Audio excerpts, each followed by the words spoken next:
Hey everyone, and welcome to CEOs You Should Know. I'm Layla Muhammad, and joining me is the CEO of GoodRx, Doug Hirsch. He is based in Santa Monica. Doug, it is a pleasure to meet you, and thank you for making time for us. Thank you for having me. Appreciate it. So, for folks who don't know, tell them how this process works with GoodRx.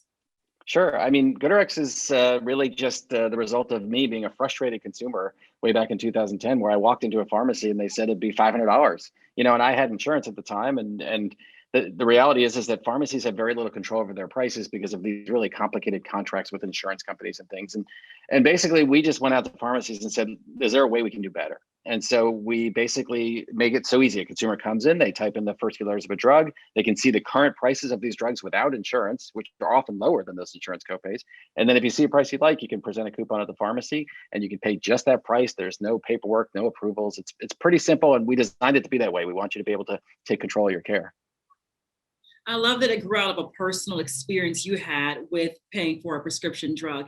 And so, did you see it, looking back 10 years ago, did you see it where it is now, being as big as it is with all of the major retailers you have involved?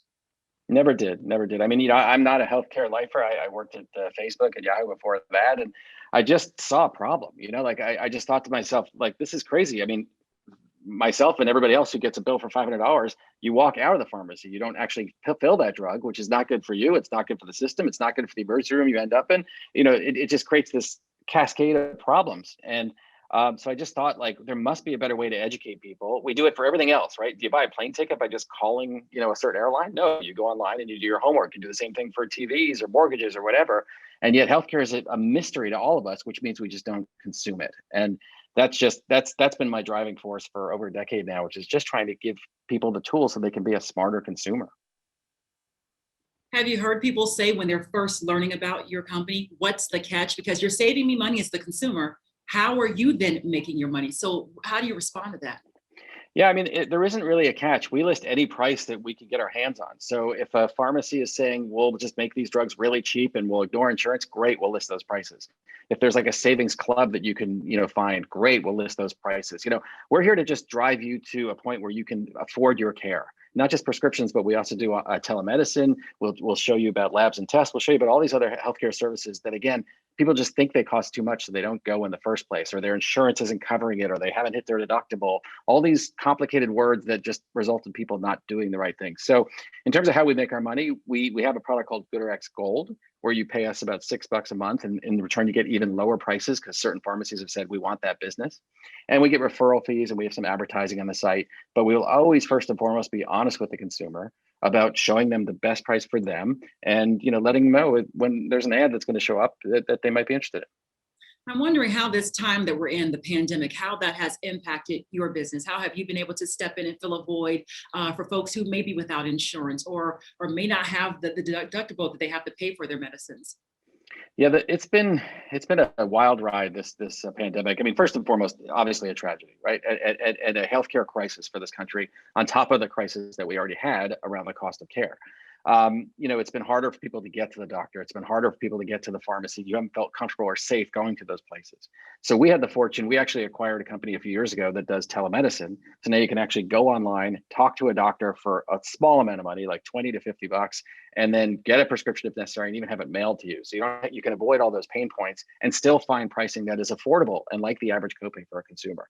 And so we really have tried to focus on how can we fix the problems that this pandemic has caused and still give people access to the care that they need in a way that feels safe. And look, I want people to go back to their doctors, and I want people to go back to their pharmacy, and they are starting to, hopefully, as vaccines roll out.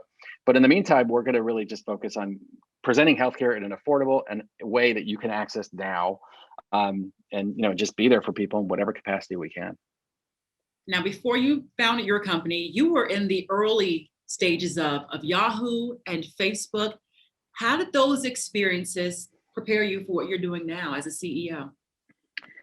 I just love solving messy problems, and impacting people's lives. And when I was at Yahoo, this was a long time ago, obviously, and it was really like this idea of bringing people together using the internet was just something that lit me up. The idea of like being able to take people who had never met and then put people together, was just so redeeming to me. And then when I went to Facebook, which was a long time ago, not the Facebook we know today, it was just, again, like, oh my God, look at how we can bring people together. I actually was one of the people that invented Facebook photo tagging, so you can actually tag someone in a photo, and that was just driven by like, That how was cool would it be? It was, how cool would it be if, I could collect all the photos of myself or my loved ones into one place.